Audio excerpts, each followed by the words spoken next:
Okay, this is Thomas Freed on the Liberty Works Radio Network, and this is the Truth Attack Hour. And yes, that's right, folks. We're back. We're back with the Truth Attack. So, I got a lot I want to talk about tonight, so let's just get right into this. We are the Liberty Works Radio Network, and we do need the support of the members of the listening audience to keep the network operating and the broadcast coming. So if you enjoy the shows, the information, the discussions, the lectures, and the guests on the other shows and the other hosts on the network, we sure would appreciate it if you could find your way over to the LibertyWorksRadioNetwork.com website. That's just one long string, LibertyWorksRadioNetwork.com, and get signed up as a monthly subscribing member, even if it's as little as $10, $20 a month. Every membership helps, and we do need the support of the audience to keep the network operating. We are not funded. So, there you go. And if you want to get fully informed and up to speed and up to date on the fraudulent and unconstitutional enforcement of the federal income tax by the IRS, the DOJ, and the federal judges, you need to find your way over to tax-freedom.com and start reading, because the Supreme Court issued a ruling in June that turns the whole system on its head forever and exposes how large the fraud that has been perpetrated on the American people is.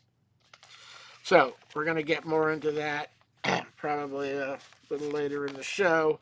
Right now I want to talk about how things are going with the new Trump administration, because of course he's come roaring into office and going right after everything. And I kind of haven't been talking about current events for a while because I've been focusing on talking about the repercussions and consequences if you understand that Moore decision from the Supreme Court in June. It basically destroys the IRS and the DOJ.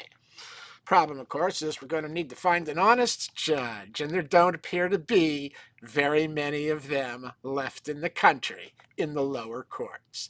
They've all gone communist, and I'll explain that later. But right now I want to talk about how Donald Trump is roaring back into office, and already, just less than a week in office, a week, we're 2 days in office here, and already across the planet there appears to be an economic recovery preparing to come out.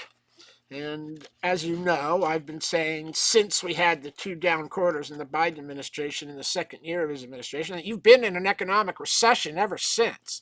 They've printed the money to hide the recession, but at home, we've been in a recession.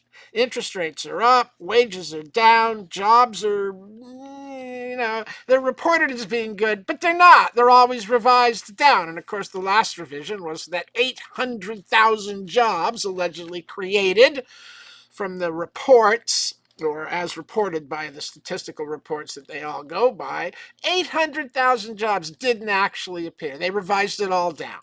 And that means there was nothing but job losses under Biden, not gains. And of course, we all knew that. Work's been harder and harder to get unless you were willing to work for minimum wage at McDonald's. So, all across the country, and things are hyping up. There's been an announcement of some $600 billion to be invested by Saudi Arabia in U.S. businesses. And the major tech companies just got together to announce they're creating and going to build power plants to fund the generation needs of the AI machines, which suck a lot of energy out. So we're starting to see money come out to begin to build in America, which of course Biden has discouraged and made impossible to do for 4 years, which is why things have been falling apart. His economic policies were anti-American, pro-inflation, and anti-America at every turn, and that's why things are such a mess. And look at how the Democrats did in California. You want to know what happens when you adopt stupid, misguided political leadership? Take a look at Los Angeles, where they've got lots of rainbows and no water in the pipes or the hydrants, and the whole place burned down. Mostly because of bad environmental policy across the last 15 years, where they refused to clear out the dead underbrush to make it possible to control the fire. But no, we can't move the underbrush. We have to leave it there so everybody gets burned down, just like in Hawaii. Just like in Hawaii. People are starting to believe some of it is intentional, if not all of it.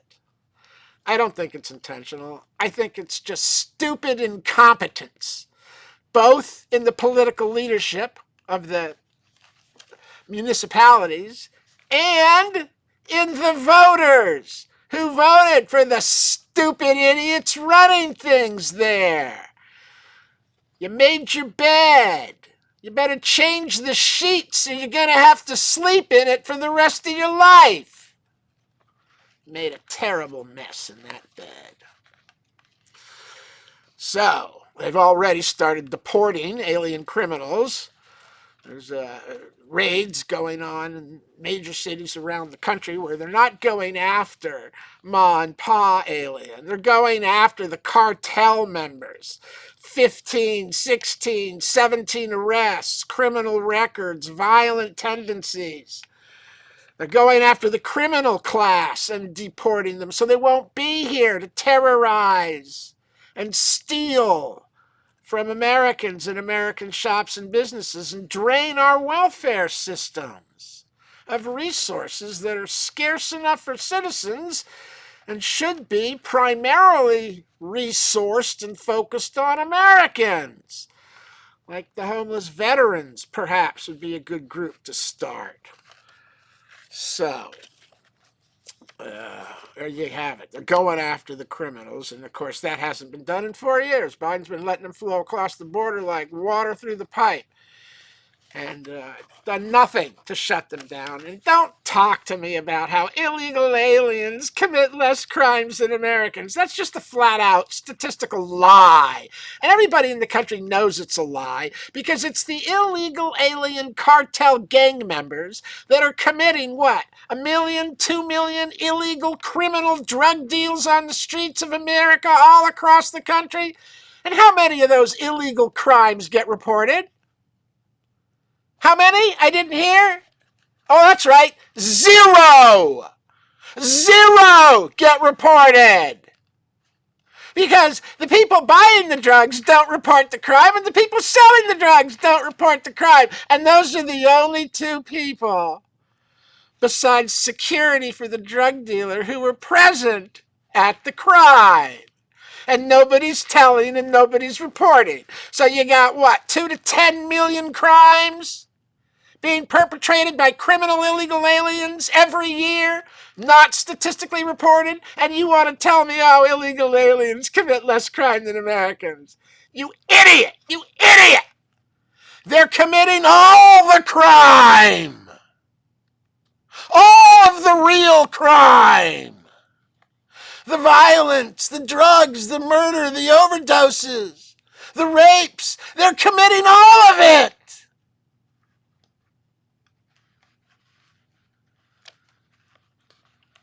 In the cities. They're not committing less of it. They're the source of the problem, the illegal criminal gang members. They've been allowed to run amok under the pretense of we're only letting in asylum seekers. You lying piece of... God almighty, somebody help me. And of course, crypto has soared. Trump signed executive order on crypto, and price jumped from 95 to 109 almost immediately. I think it's balanced at somewhere around 104, 103 right now, but crypto is coming, and he's urging the use of it. I'm not really sure if the government should be involved in that, but at least he's not interfering in the private sector's development of the product. So crypto's up, and oil is beginning to drop, and Trump says he's going to Drill, baby, drill. Turn our energy production systems back on full speed. Talk to OPEC about possibly assisting us in bringing the price of oil back down in order to stabilize peace around the world. Because if the price of oil goes down, Russia can't afford to wage war in the Ukraine and will sue for peace.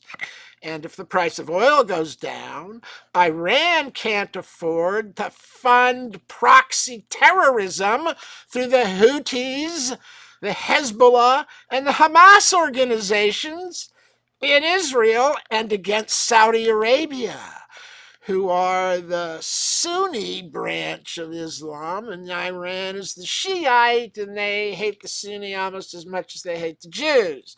So if you destroy Iran's effort to wage war and fund terrorism and destroy Russia's ability to wage war in the Ukraine, that would bring a substantial increase in the level of peace around the planet and put controls back in place. And if you stop the Houthis in the Red Sea, that stops the interference of shipping through the canal.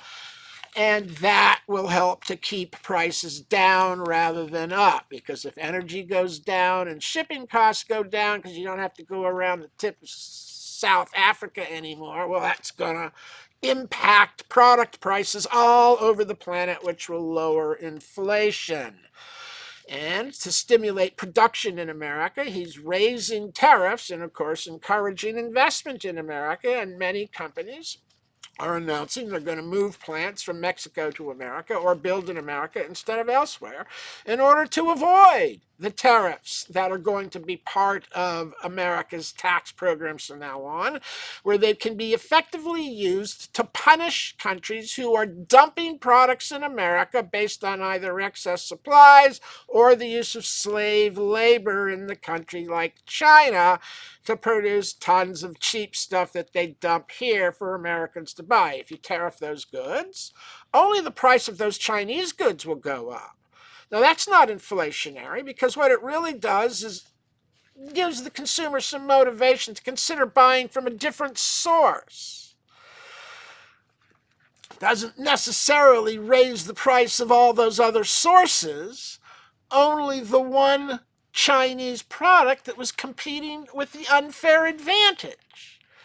So tariffs promote U.S. production and purchasing of U.S. goods in place of foreign goods. And all of that bodes well for an economic recovery. A stronger dollar, lower interest rates, lower oil prices, lower energy prices. All of this bodes well for America, which, with Trump back at the head, is going to lead the world out of the global recession it's been mired in for 3 years and restore economic productivity to at least America, if not the planet. Of course, the rest of the countries around the planet are going to have to follow Trump's leads and adopt similar policies that support cheaper energy and more trade with countries that don't take advantage of the trade relationships. So, in addition to that, of course, Trump has ended the DEI programs in every single government agency in the government. They all were terminated on day one. I think he signed that. He's signed an executive order saying there's going to be no more censorship in social media, which hasn't quite hit the books yet, because they still tell me I get suspended if I say anything bad about the idiots in office. But that's supposed to be coming. And of course, he's terminated the weaponization of the DOJ, FBI, CIA, and let's hope the federal courts against Americans, against Catholics, against January 6th protesters who have all been pardoned and released. Well, not released yet, but they've been pardoned and the release will be coming. So Trump is trying to undo all of the damage that Joe Biden did for the last 4 years, both politically and economically and socially, and restore America to a position of world leadership. I think I hear the first break coming up. So this is Thomas Freed on the Liberty Works Radio Network. We'll be back in 5 with more.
Okay, this is Thomas Freed on the Liberty Works Radio Network, and let's just go ahead and get back into this. Freedom comes from God, not government. God is the truth, and the truth shall make you free. God's true plan for mankind, in fact, is freedom, achieved through faith in God, not man or his institutions, like the church or the government. Faith in God is what delivers freedom through a pursuit of the truth. If you misplace your faith in any other entity, be it man, institution, philosophy, or belief, your faith will be used against you. Your misplaced faith will be used against you to betray you and enslave you to whatever thing you have misplaced your faith in. And that, my friends, is the history of mankind on this planet. They put their faith in something other than God and the Spirit, and they are betrayed and enslaved to the Pharaoh, to the emperor, to the czar, to the president. You put your faith in the wrong things and you get enslaved. The Catholic Church, the Communist Party, the Democrat Party, they will all betray you and enslave you.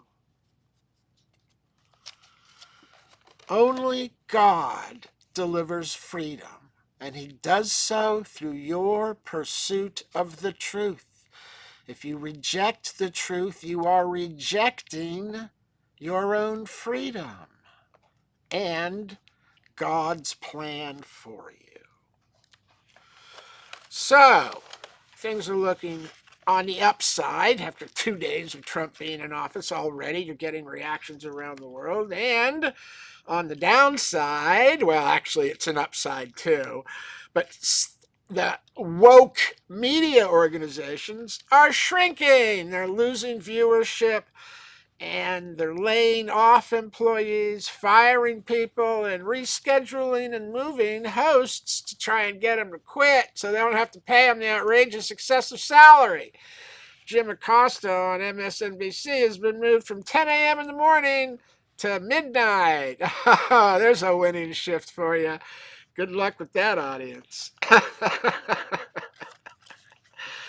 So, all of the major networks are losing viewership because they've been making crap up for 4 years and reporting nonsense, lies, and fraud and drinking the Kool-Aid like it was the best liquor on the planet and ending up even drunker than if it had been. So, what else we got happen? No more work from home. This COVID project of, hey, you don't have to come into work, or you can just leave the office buildings empty and the government can function just fine. Yeah, right. So Trump has killed the no more work from home. And surprise, surprise, the federal workforce doesn't want to have to actually go to work to get paid. They just want to stay home and get paid. And of course, they've come up with devices that sit underneath your mouse on the pad and actually move the mouse regularly so that anybody monitoring the computer remotely and the activity on it, it looks like the mouse has been getting used all day long when in fact it hasn't. It's just been sitting there being moved mechanically by a mouse underneath it to avoid having to work and to make it look like you were working so you could bill the hours and get paid while you went off and did something else. Now, Trump has killed that, and the federal workforce doesn't like it, but they don't get much choice. Now, I think that probably you have to allow for some leeway there. There might be some value in letting people work from home 1 day a week, but not every day. That's got to end. And I guess it's pretty clear from the first couple of days. Oh yeah, did I mention the stock market's up like 4,000 points? It fell a bit before he took office, but the last few days it's just been up, up, up. Based on all of this news about what he plans to do. Of course, decreasing the price of oil will decrease the price of gasoline and diesel, which will also decrease the price of If done conjunction, gas goes down in price, that will decrease the cost of utility bills, and this is how you get some of the inflationary increases back. As I told you 3 years ago, 4 years ago, that this inflation is was caused, triggered by Joe Biden's insane energy policies, which drove the price of oil from $60 a barrel to $125. And that increase in the price of energy cascaded as a cost increase into every single product and every single shelf and every single store and every single city and every single county in the country. And the only way to get some of that cost increase back is to lower the cost of energy so that that cost component can be backed out, because its presence and introduction is what initiated the inflationary drive, which was then helped by all the money they printed, all the cash. But the cash hasn't been put in the hands of the American people. It's sitting on the sidelines at the stock market. There's still like $5 or $6 trillion in cash sitting on the sidelines, which means every time the market reacts to bad news and drops even 1,000 points, that's perceived not as bad news, but a buying opportunity, and cash on the sideline steps in to drive it back up. So they've created a new 0 point on the market where once it drops below, cash will step in to see it as a buying opportunity, unless New York, LA, Chicago, Moscow, Paris, and London all got nuked. That might be perceived as a problem. But failing that, there's so much cash out there sitting on the sidelines, it's not in the hands of the American consumer, so it isn't driving up the price of goods anymore. Inflation month to month is stabilized close to the 2-3% they're hoping to get it down to. But it needs to be stabilized by the Federal Reserve Bank, which needs to bring interest rates down. And now they don't want to. They were bringing them down for Joe, but now that it looks like the economy is going to pick up, they don't want to bring the interest rates down. Oh, what a surprise. The Fed's not operating for America either, just like the Democrat Party. These are institutions with anti-America agendas that don't support the American people. And of course, they managed to get a few of Trump's appointees through in the first few days of hearings, but then Schumer got called into the principal's office, i.e. Nancy Pelosi, and got told to stop cooperating. So now the Senate Democrats are using Senate procedure to drag out and hold up confirmation hearings of Trump's cabinet choices, so that they want to drag it out and not let Donald Trump and interfere with the government's ability to help Americans by administering to the functions that it's supposed to do. So they're interfering with the advancement and the running of the government. That's anti-American and anti-American, just like every policy they've had. Anti-cheap oil, pro-immigration. It's just everything they've done is anti-American. The Democrat politicians appear to only be all about the Democrat Party. And to hell with America and the American people. They're just there to lie to them to get us to vote for them every 4 years when we go into the minority communities and promise them that if they vote for us, we'll help them. And then the minority community doesn't see that person again for 4 years to the next election. And they keep voting blue as the city burns down. Good God, people. Wake up, or you'll end up in a wake. Okay, so what do we got? What else do we want to talk about?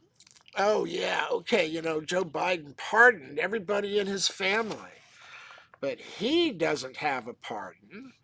Now, I don't think Trump's going to go after him, but, money laundering and tax evasion is both a federal crime and a state crime. So you could go after these people, not for any crimes they've committed, but you can still go after all of them for the taxes they evaded, They have the bank records now. That's why Joe pardoned everyone, is because they have the bank records for all the transfers to all the Biden LLCs, to all the Biden family members. Every single one of them can be hauled in and prosecuted on that criminal evidence. So Joe had to pardon his family. But he didn't pardon himself, and he can't pardon them from tax crimes in the states. So the Fed should just turn all the banking records over to the state prosecutors in the states where tax was evaded and let them depose the Biden family, who cannot refuse to testify because they have immunity. So they can all be forced to testify against Joe or go to jail for contempt of court for refusing to testify. Or if they perjure themselves, that would be a new crime that they can't or weren't pardoned for. So everybody involved with the Biden family crime syndicate can still be prosecuted civilly for tax. They can't be prosecuted criminally for tax evasion, but you have the records that prove the tax evasion, and that proves the tax should have been paid and can be pursued, both federally and in the state courts. And none of the Bidens can refuse to testify against Joe or anybody else because they've all got immunity. So you have no legal right or ability to refuse to testify about the bank records and the transactions that occurred within the LLCs that you're an officer of as a Biden family member. So let's think about that. The same thing with Fauci. If he made millions of dollars on royalties from COVID that's hidden somewhere, he can be prosecuted for tax evasion too. And he did. He made tons of money on the patent for the COVID vaccine. He funded the research. The patent's in his name. He's the one that got paid for all of that. If you can even believe that. Talk about a conflict of interest. Okay, so let's go ahead and move on. I was talking last week about how the second plank of the Communist Manifesto is a heavy progressive or graduated income tax. Now, this is where graduated taxation comes from. The Constitution does not allow for graduated taxation. It requires all taxes to either be apportioned to the states for collection where direct and unavoidable, and where indirect, they have to be laid in with, they have to be uniform in their imposition. They have to be the same for everybody. Now, the concept of graduated taxation is intended in the Communist Manifesto to divide the population into different classes of people that the government can then come in and treat differently under the law. So they can single out the wealthy and punish them, which will always get the approval of the mass majority poor and ignorant, and then steal their money.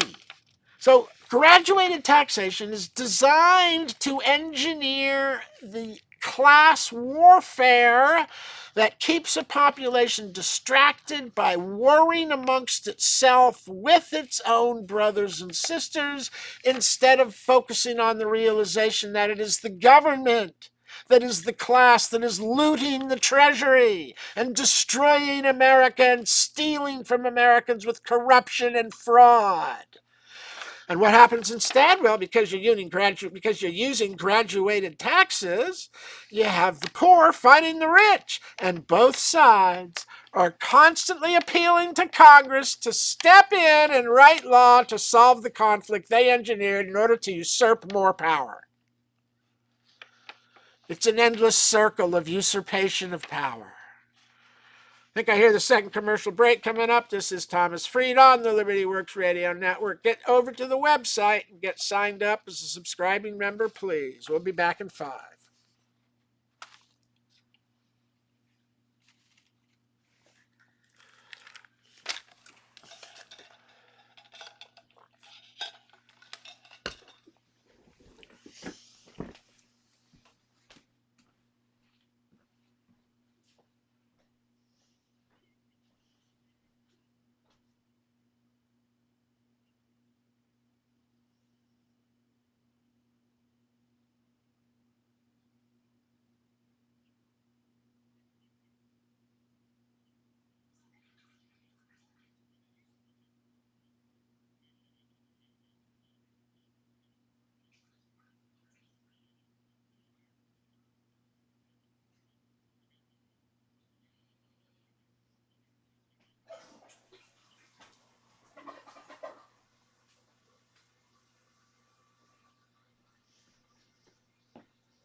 This is the Truth Attack Hour, and yes, that's right. We're back. Okay, so talking about the second plank of the Communist Manifesto calls for a graduated income tax, in other words, the direct taxation of the labor of the people of the country. And it's to be graduated so that you can divide the population into different classes for which different laws are applied. And, of course, because you have the two classes living under different laws, that engineers a class warfare system where each class is constantly calling out for Congress to pass more laws to control the other class, but which won't apply to us. Oh, isn't that sweet? They only want their enemies opposed, their political enemies. So they weaponize the Department of Justice, the CIA, the FBI, the arrests, the lower courts, the judges, the law schools, and try to seize control. This is socialist communism. This is how the communists work. This is how socialism works. It divides the people, and through the class warfare engineered by the divide, government is called on by both sides to step in and assume more power. But they have no power in these arenas. There's no constitutional authority for the government to be involved in agriculture, which was a crisis engineered in the 1930s, for labor, health and human services, housing, transportation, energy, education, EPA, occupational safety, the environment. None of these things are in the Constitution. How did all of these socialist bureaucracies arise? Where'd they come from? These are state operations. Why aren't they being done by the state? They aren't being done by the state because the state doesn't have access to unlimited printed funds to spend money on huge bureaucracies. And since the federal government does, that's what we've gotten.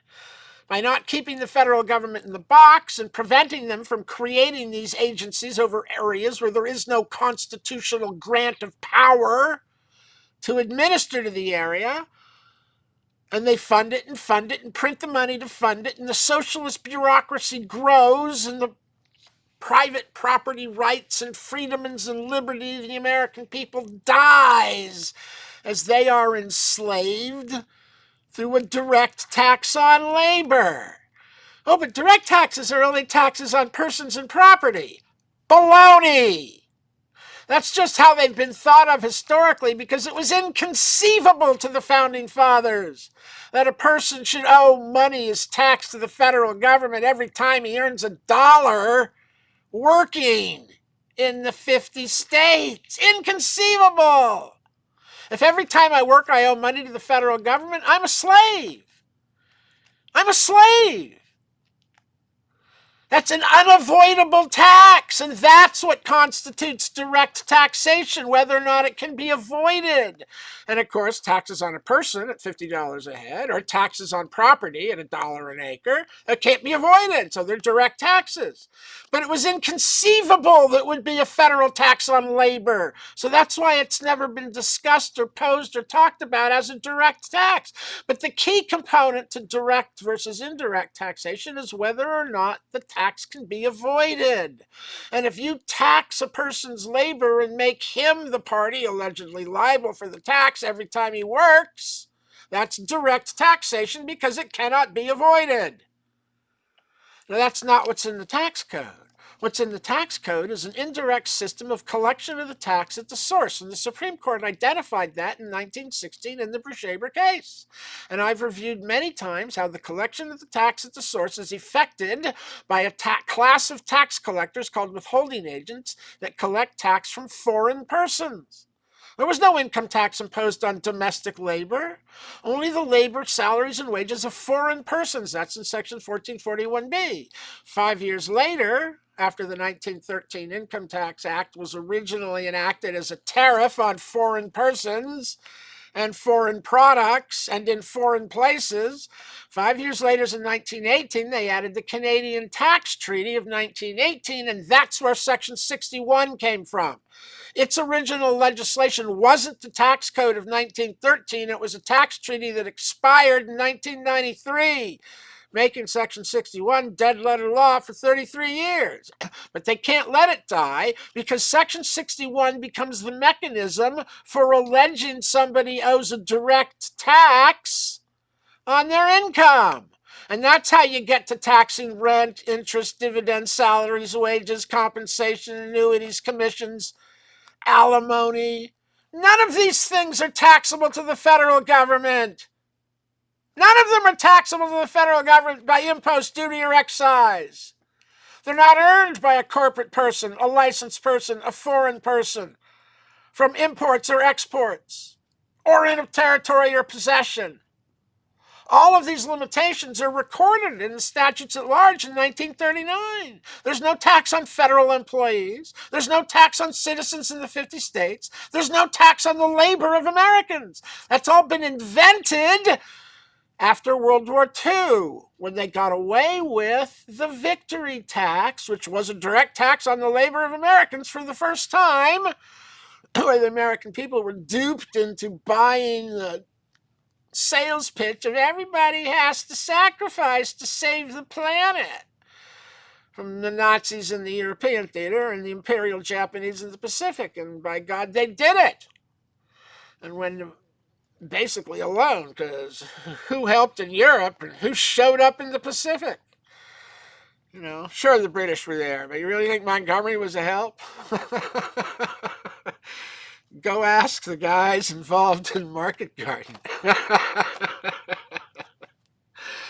Okay, so they duped the American people with the victory tax, and when it expired, they probably couldn't believe that nobody had bitched, nobody sued. So they put back in place the same direct tax without any tax being imposed. There was no tax imposed in 1913. There was the victory tax, which expired in 44, and that's what started the collection of the tax and the attachment of the government to the wages and earnings of the American people. But when the victory tax expired, what they did was passed a new act that didn't impose any tax. It just set up a system where the employee could ask his employer to deduct and withhold tax from his pay, theoretically, so that he wouldn't have a big bill next April. And that's what it's been based on.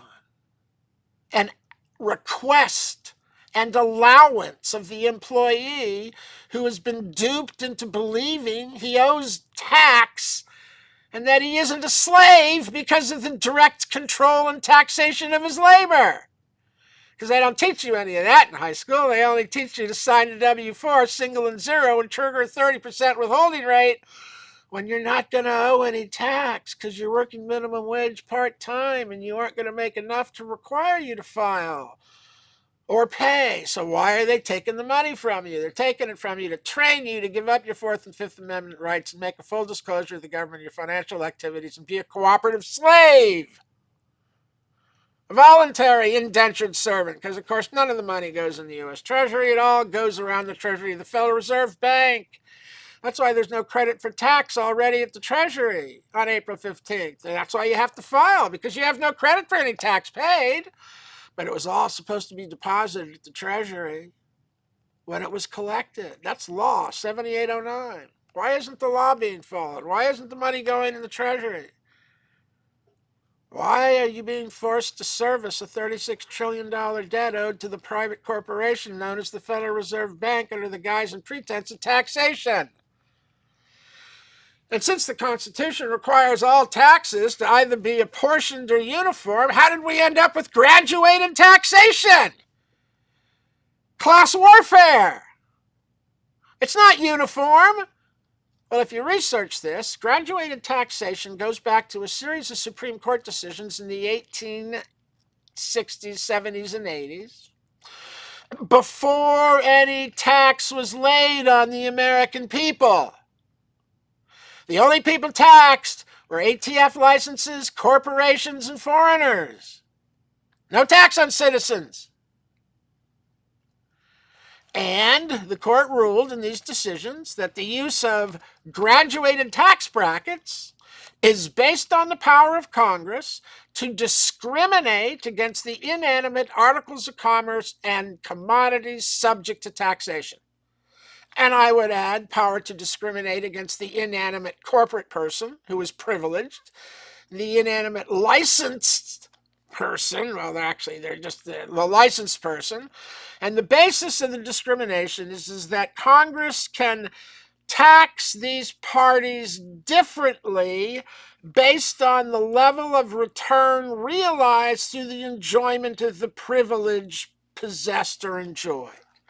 So if a corporation enjoying the privilege of incorporation makes $10 million, it can be taxed at a higher rate than a corporation only making $10,000. Same thing for a company or a license selling alcohol, tobacco, or firearms.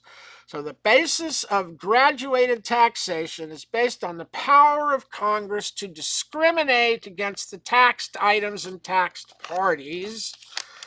And this was all developed in legal theory before the 16th Amendment, which means there was no taxes applied to the American people unless they were involved in ATF, import, export, or interstate commerce, possibly. Petroleum fuels. So you have this misapplication of the tax code after 1945. And the voluntary adoption through the filing of the people to get their refunds, especially when they're young, and because people are afraid and they misunderstand the law, they think they have to pay because you had to pay the victory tax, and when it expired, the same thing went on. So they just got duped. But this whole system of graduated taxation cannot be applied to the American people. It can only be applied to the corporate person, the licensed person, and the foreign person, all subject to tax before the 16th Amendment. No new powers and no new subjects were created by the 16th Amendment, and Congress has no power whatsoever to discriminate against the American people rather than the corporate person, the licensed person, the foreign person, or the commodities and articles of commerce. They have no authority to discriminate against American citizens. Graduated taxation enforced on the citizens is not uniform, and it's unconstitutional. Now, what they've ruled is that graduated taxation, a tax is constitutional where if it operates with equal force in every place. And therefore, they're saying, well, as long as you treat the corporations in New York as the same as the ones in California, it's okay. But let's take that one step further and apply it to citizens. Can they treat Jews differently than Christians? Can they treat black people differently than white people? Can they treat men different from women, old different from young, gay different from straight, black different from white, Italian different from Irish, Muslim or Hindu different than Christian and Jew? What basis does Congress have to discriminate against the American people? Is there any basis? No. No. No basis whatsoever, including how much money you earn, whether you're poor or wealthy. You can't discriminate on that basis. That's unconstitutional. Graduated taxation enforced against the American people is unconstitutional. It doesn't matter if you treat all the blacks different, the same in California and New York. You mean we can write tax law that says white people pay 90% and blacks pay 0? Or Christians pay 0 and Jews pay 100? Would that be fine? Oh, it's fine, as long as you treat all the Jews in New York the same as in California, or the blacks, or the whites, or the Catholics, or the gays, or the straight, or the young, or the old, or the male, or the female, or whatever group you target. It's unconstitutional. Tax brackets and graduated taxation is communism, the destruction of a representative government and the introduction of one that rules the people with intimidation, extortion, threats, fear, and weaponized prosecutions, which is exactly what we've seen for the last 65 years. Wake up, people. Get over to taxfreedom.com and start reading. This is Thomas Freed on the Liberty Works Radio Network. I'll be back next week with more. Gotta run tonight.